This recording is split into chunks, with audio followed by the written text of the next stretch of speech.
this sport has helped me so much in my life. I think my jaw is broken, by the way, so yeah. It's definitely broke. So fucked up. But when you take care of me forever and ever. There is a special kind of silence that only exists at the very top of heavyweight boxing. Not the silence of an empty arena, but the heavy, terrifying quiet that follows a collision so violent it freezes an entire stadium for 5 rounds.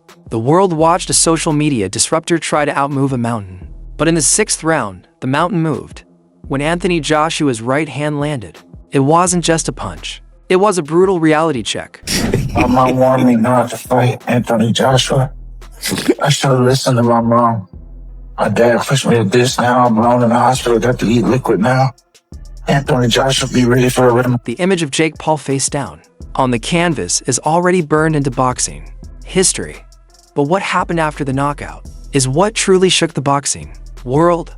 While the crowd celebrated Joshua, panic quietly spread in Jake Paul's corner. There were no smiles, no morale victory speeches. Instead, trainers were checking vitals. Doctors rushed in. Concern replaced confidence in seconds. What began as a global spectacle instantly turned into a medical emergency. Congratulations on your win tonight in Miami. How are you feeling right now?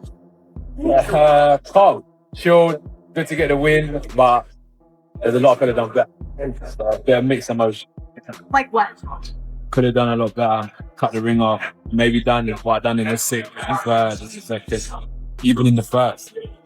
But a win's a win. And that's why we're here talking now. You talked about having the weight of the boxing world on your shoulders and like the purists, right? Yeah. And how do you deal with that type of pressure when the media is so fickle? 1 minute they love you, 1 minute they hate you. Do you feel that even though you won tonight, they're still not going to be pleased? So with the media, how I operate the media is you got negative and you got positive. So I do honestly focus on the positive. I don't really focus on the negative. And secondly, I just understand that while I'm in the hot seat, so let's say there's a seat, and right now I'm elevated to that hot seat, I gotta take all the shit that comes with being in that hot seat, and then once I move on from that hot seat, no one's gonna care about me anyway. So I just gotta. That's not true. It's true. It's how it goes. It's how it goes. So I know how it works. I understand the cycle. I'm currently in that motion. I'm dealing with some shit at the minute, but it won't last forever.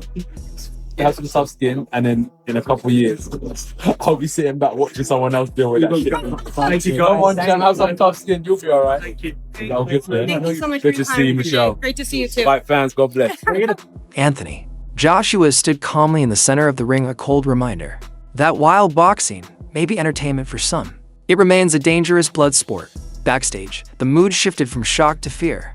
Completely shattered jaw, emergency hospital transport, Joshua later admitted. Something many fighters rarely say out loud once he senses weakness. Yeah, we think he broke his jaw. He's fine. We met with Netflix afterwards. He took a shower. He drove himself to the hospital. A broken jaw is very common in sports, particularly in boxing or MMA. And I think the recovery time from the doctors and surgeons we've already talked to is 4 to 6 weeks. His instinct is to finish the fight as violently as possible. This wasn't trash talk. It was reality. Jake Paul was sent to a hospital bed before the post-fight press conference even began. The X-ray that shocked the internet hours later. The full damage was revealed, and it was worse than expected. Not a small crack, not a minor fracture, a double jaw fracture. When the X-ray hit social media, fans went silent. Metal displacement, bone separation. This was no longer a show. This was the true cost of trying to bridge the gap between influencer boxing and elite heavyweight power. Jake Paul tried to stay defiant, making wild claims about fighting again in 10 days. According to Jake Paul, he stated he had to do surgeries. He broke his jaw on 2 different locations on both sides. He lost many teeth that he has to replace, or he replaced already. And after that, Jake called out Canelo. But he need to focus on Gervonta for real, because Canelo gonna do him dirty. With that being said, Jake said, quote, "Just got out of surgery. Everything went smooth. Thanks for all the love. A lot of pain and stiffness. Gotta eat liquid for 7 days, even on Christmas." So, to the amazing team of Miami University Hospital, everyone was so gracious and caring. Double broken jaw. Give me Canelo in 10 days. Jaw broken, heart and balls intact. Time to rest, recover, and return to cruiserweight. Okay, now that's a smart thing to do because he did fight a super heavyweight. But doctors told a much darker story. A long, painful recovery, possible jaw wiring, months away from real contact.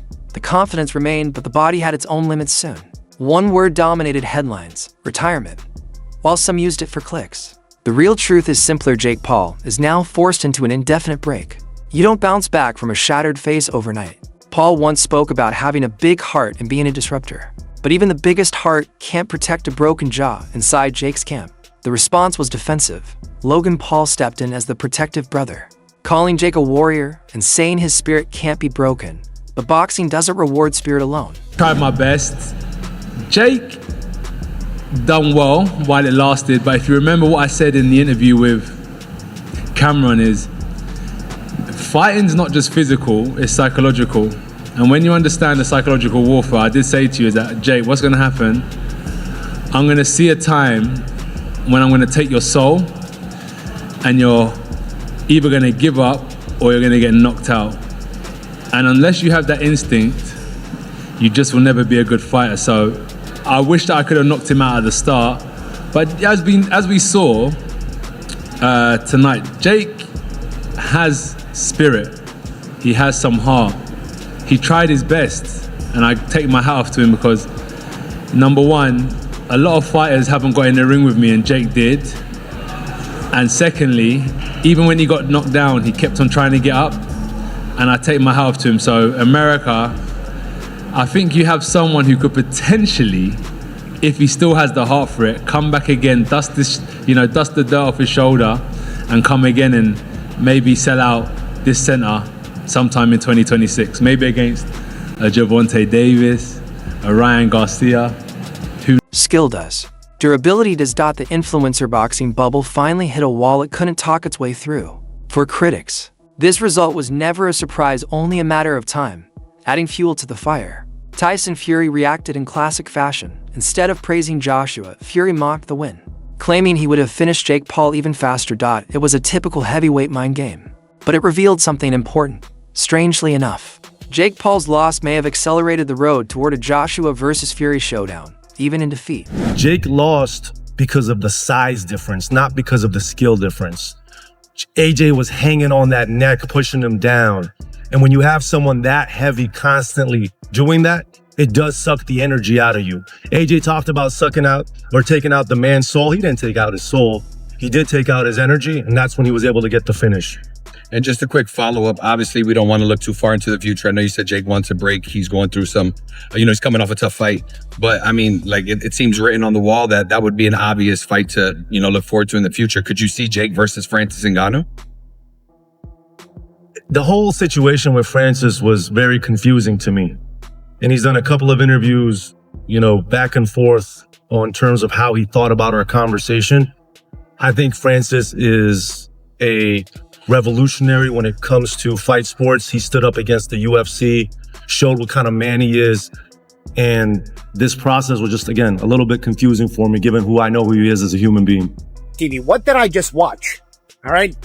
Jake Paul versus Anthony Joshua is over. Thank God it's over. What a joke of a fight. I was hoping that I could at least give Jake credibility and saying, he took this challenge.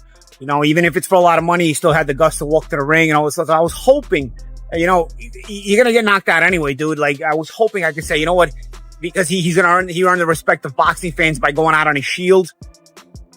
Guy just ran for his life. I just watched Jake Paul run for his life for like 5-6 rounds. Literally just he was doing football jukes. You guys watched that fight? Ring was big. I made a freaking point about that ring being big. And he used it to his advantage in terms of survival in every way he could. I mean, this guy literally never tried to win a second of the fight. He was trying to throw a home run punch every once in a while. And notice every time he got in the clinch, he just went down. Like he just hugged Anthony Joshua and then would go down and the referee would call it a slip and give him a break. and like you would just kill time that way. Then he was completely angling off. He was completely blading his shoulder off completely to the point where he's so bladed off that he can't even punch. He was just trying to make himself as small of a target as possible. And Anthony Joshua, people are going to say, oh, why didn't Anthony Joshua catch up to him? Because Anthony Joshua never had fast feet to begin with. And Anthony Joshua, honestly, should have probably cut off the ring a little bit better. That's my one critique of Joshua. He probably could have cut off the ring a little bit better. Joshua's always never really had the best feet, but in terms of cutting off the ring, could have at least done that. But honestly, what do you want the guy to do? I mean, this guy ran for his life in a 22 by 22 foot ring. That ring was huge. I can't believe what I just watched, guys. I'm seriously, like, dude, that's it. This was AJ's chance. Could have went out on his shield and his chance to say, yeah, get the respect of the boxing community. This was the one that could have got him the respect of the boxing community. This was the one. He came out with all this rap crap and doing the Hulkamania crap and all that other stuff and all that stuff. And I'm thinking to myself, is he that calm, or is he literally just setting up his own demise? I mean, I don't know. AJ came out to the ring really serious, which would you expect? And then, I mean, he never fought. Jake never fought. Like, he never fought the whole fight. Paul remains a catalyst for chaos in boxing, though this time, he's watching it unfold from a hospital room. Boxing has always followed one rule: controversy equals money. Before the blood was fully cleaned off the canvas, talk of comebacks and rematches had already begun. But the body doesn't care about narratives. The machine wants a comeback story. The human body may have other plans. Will Jake Paul return humbled? Or will confidence overpower caution once the pain fades? Only time will tell. Anthony Joshua reminded the world what elite heavyweight power truly means. Jake Paul learned the hardest lesson of his career, and boxing once again proved this sport never negotiates with reality.